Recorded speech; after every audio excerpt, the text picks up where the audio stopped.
Ganito po ang ginagawa ko.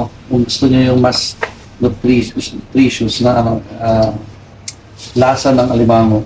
Hinuhugasan ko lang mabuti, tinatanggalan yung pinaka-dip-dip niya.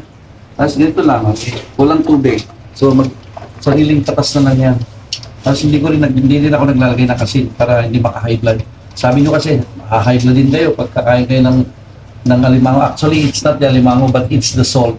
Kaya ako, at ginagawa ko, walang salt, as in water lang. Ganyan lang po, mga kaprobinsya, okay? Yan. So, enjoy eating alimango.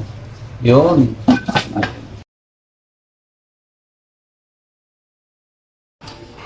Okay, after a few minutes, now this is how it looks. Okay.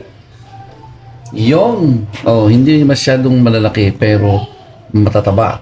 Kaya let's enjoy. Huwag kayong matakot kung kumain ng alimango.